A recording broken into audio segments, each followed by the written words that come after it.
Olá, meu nome é Yair Alon, bem-vindos ao 8º vídeo da série de Kabbalah relacionada com vários temas. E hoje a gente vai falar da Kabbalah relacionada com a morte, a visão da morte. No último vídeo, o vídeo de número 7, a gente falou da Kabbalah e o homem, a posição humana. Então por isso hoje a gente vai falar da morte, que é uma coisa que aflige a todo ser humano, que é uma coisa bem material e bem presente, digamos assim, na nossa vida, infelizmente. Mas, na verdade, a primeira coisa que a gente vai começar questionando é justamente isso. Será que a morte é inevitável? Será que a morte faz parte do ser humano ou não? E a Kabbalah diz que, na verdade, ela faz parte, mas não era para fazer parte. Quando o homem foi criado, de acordo com a Kabbalah, a morte não era um plano da criação para esse homem. Não estava definido que o homem teria que morrer. Tá? A morte, ela se tornou uma consequência do estado de ser humano por causa das transgressões, por causa de pecados, por causa de erros que o homem comete.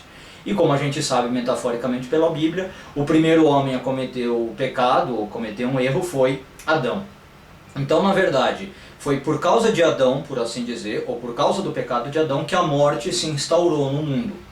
Mas, a princípio, essa morte não era para ter ocorrido. Adão era para ter vivido eternamente, todos os seus descendentes também teriam que viver eternamente.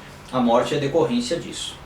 Agora, se a gente define que a morte é decorrência do pecado e decorrência da transgressão, automaticamente surge uma coisa interessante para a gente analisar. Teoricamente, a pessoa que não tivesse pecados, a pessoa que não cometesse transgressões, seria imortal. A pessoa não morreria. E aí os cabalistas falam que na verdade é bem isso mesmo que acontece. Se alguém conseguisse viver uma vida sem erros espirituais, sem transgressões, ela viveria eternamente. E a gente tem, na verdade, alguns casos desses na Bíblia. Na verdade, a gente tem 4 casos, e talvez o mais famoso seja Elias, o profeta Elias, que diz a tradição não morreu. Ele foi aos céus, ele subiu aos céus, foi puxado, mas vivo. Não se diz explicitamente no texto que ele morreu. E aí os cabalistas explicam que isso aconteceu porque ele não pecou, ele não teve nenhuma transgressão, então a morte não poderia o afetar, digamos assim. E aí eu vou citar um trechinho do Talmud interessante que aparece no tratado de Baba Batra, ou Bava Batra, como alguns falam, folha 10a, que define a morte como sendo a coisa mais forte, digamos, que existe no mundo, a coisa mais poderosa que existe no mundo. Em que sentido? A morte é a única coisa que não pode ser superada. Todo o resto a gente pode superar, mas a morte não.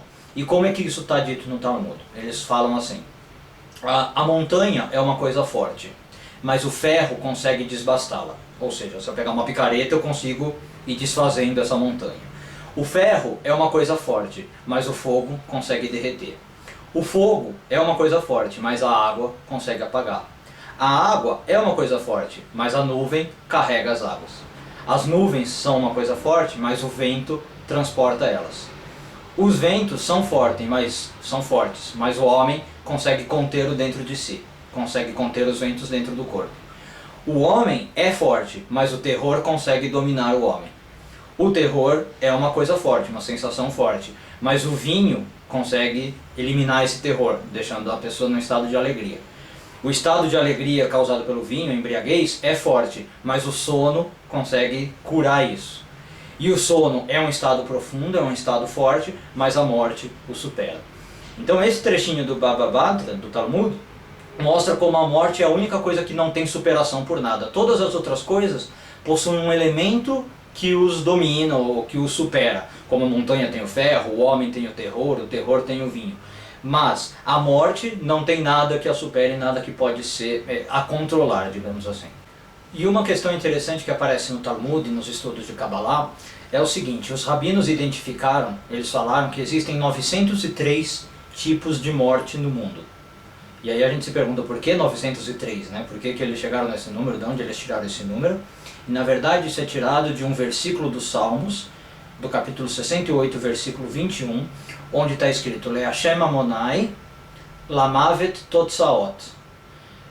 Para o Senhor, meu Deus, digamos assim, os resultados da morte, ou as consequências da morte. E essa palavra resultados ou consequências, que em hebraico é Totsaot, tem o valor numérico de 903. Então daí os cabalistas entenderam que existem 903 tipos de morte registradas ou que podem acontecer no mundo. E destes 903 tipos de morte, os cabalistas definiram qual é a morte mais severa e qual é a morte mais leve que tem. A morte mais severa, a mais difícil, digamos, é a morte por difteria. Tá? E os cabalistas descreveram do seguinte modo: morrer como difteria, por difteria, é que nem tirar um espinho do meio de um novelo de lã. Então você imagina aquela ideia de puxar um espinho e ele puxa todos os fios juntos, né?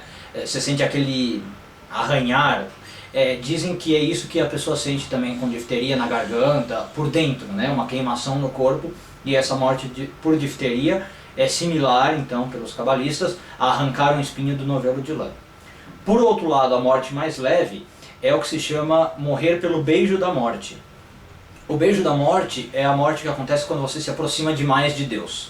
Quando você se eleva demais, se espiritualiza demais, sente a presença divina, digamos, e o seu corpo não aguenta, você morre. Isso é chamado beijo da morte. Essa é a morte mais leve pela Kabbalah e foi considerada uma morte parecida a tirar um fio de cabelo do leite. Então uma imagem bem mais suave do que arrancar o espinho do novelo de lã. Né? Imagina um pote de leite e você tira um fio de cabelo.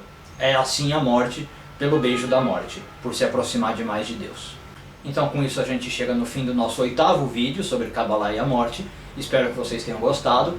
Como sempre, deixo aqui meu e-mail se quiser escrever dúvidas, sugestões, reclamações, yair.alon@hotmail.com, e espero vocês no nosso próximo vídeo, o vídeo de número 9. Até lá!